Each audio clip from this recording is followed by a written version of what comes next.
Dear students, welcome to the physics homework. This is a new video series which I am making for the IBTP students. Every day we will be solving around 5 problems. So today, if I give you these problems, I expect it to be completed by tomorrow. That is, this video series will begin from tomorrow onwards. That is on 13th of December. On 14th of December, the solutions for this will be made available to you. Don't wait for the solutions. Attempt it on your own. 5 problems would hardly take only 5 minutes, if not 10 minutes, right? Okay, so let us begin with this. I'm just playing the slides a bit faster. You can have a look at it. And if you want, you can pass these problems and then start solving. Thank you for your patience. The first problem reads, a sphere fits inside a cube. There's a cube, there's a sphere. The length of the cube and the diameter of sphere are given as shown over here. What is the ratio of the percentage of the volume of the sphere? That is what is being asked.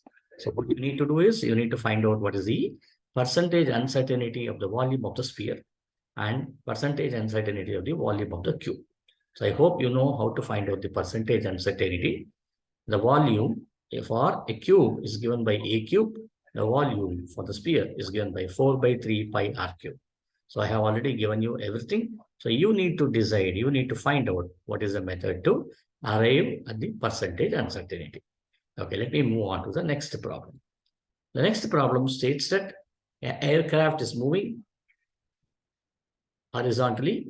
A parachutist leaves the aircraft and a few seconds later opens the parachute, which graph shows a variation of the vertical speed v with time t for the parachutist when the time she leaves the aircraft until just before landing. So it's a plot is a graph, it's a problem on VT graphs. So what is happening here? Aircraft is moving horizontally, which means uniform velocity. Then a parachutist leaves the aircraft, which means what?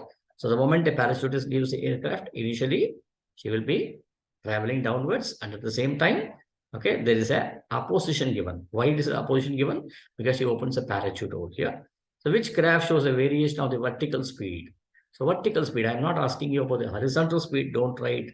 It is with respect to Vx, only with respect to Vy. We are asking you for the parachute. That the time she leaves the circuit just before landing, the moment she leaves the aeroplane, and the moment she stops or she lands it, what is the velocity? That's what is being asked. So let us look at it once again. It's a vertical speed, not even velocity. There's a small clue given over here. The moment you look at it, you will be able to guess out, what could be my answer. Right. Now let us move on to the next problem. The third problem is an object of mass m rests on a horizontal plane. The angle theta the plane makes with the horizontal is slowly increased from 0. We are increasing the angle. At theta equal to theta 0, the object begins to slide. It begins to slide. What is the coefficient of static friction normal reaction in of the plane? Very, very easy question. So this you will be able to attempt if you know how to draw the FPDs. Okay. So let me move on to the next value. So you need to find out the static friction. You need to find out the normal reaction, both. Then a ball with mass m moves horizontally with speed u. The ball hits a vertical wall and rebounds in opposite direction with speed v less than u. So this is also given.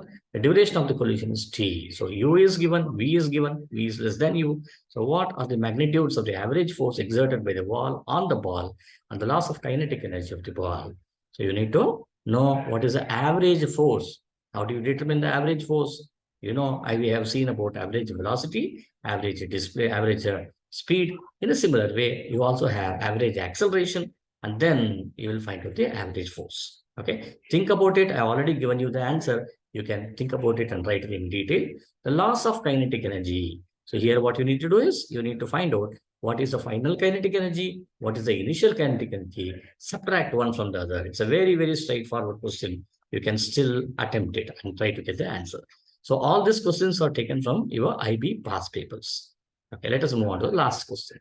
A train on a straight horizontal track moves from rest at constant acceleration. The horizontal forces on the train are engine force and a resistive force which increases its speed.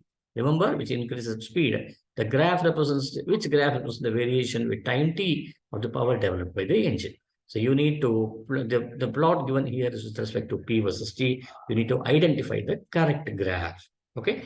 So with this comes all the complete 5 problems. So I've given you. So you need to look into it, and tomorrow do watch this space so that you can get to know the solutions for it. Thank you.